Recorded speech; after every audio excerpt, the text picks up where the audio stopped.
The Russell Brand saga continues. Dame Caroline Dinenage, chair of the House of Commons Culture, Media and Sport Committee, was rumbled after she wrote a series of letters to social media platforms and media owners.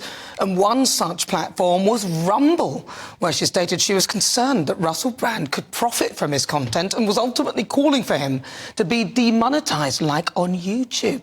But Rumble wasn't having any of it. The CEO called her letter extremely disturbing, that the company would not join in on a cancel culture mob. Now, Russell Brand, who has strongly denied allegations of rape and sexual assault, has 1.4 million followers on the platform and posted a daily show until the allegations emerged last week. He broke his silence again last night.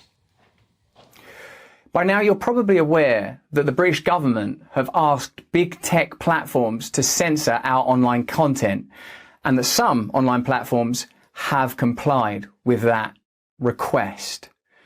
What you may not know is that this happens in the context of the Online Safety Bill, which is a piece of UK legislation that grants sweeping surveillance and censorship powers, and it's a law that has already been passed. Well, I don't think it's been passed just yet, Russell, but there are now calls for Dame Caroline to quit as chair of the committee, as Russell has yet to be charged with anything. And so far, this is a trial by media, which Mrs Thatcher, warned of the perils many moons ago.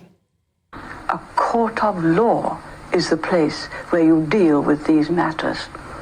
If you ever get trial by television or guilt by accusation, that day, freedom dies.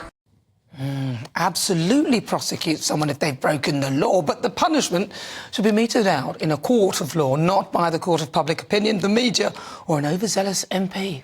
Also this week, the brilliant Kemi Muck was asked a series of ridiculously patronising questions on Sky News after Rishi Sunak declared he was delaying a very small part of net zero, allowing the purchase of new petrol and diesel cars until 2035, in line with the EU, and he made a few concessions on gas boilers, heat pumps and meat.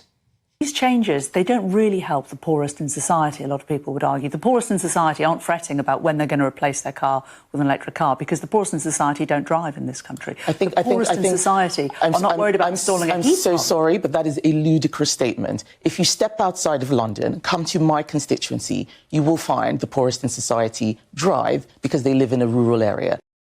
Poor people don't drive, honestly. What is she on about?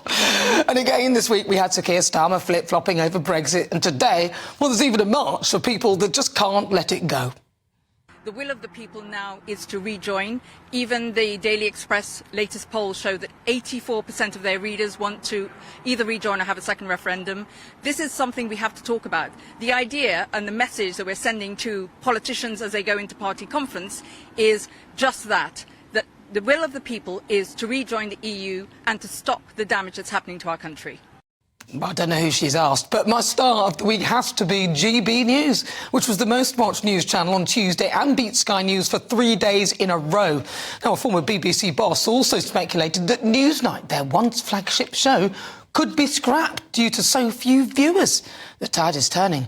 Well done, GBNews, and to those who said that we would be gone in 6 months. Nothing like blowing your own trumpet. It's been a mucky old week.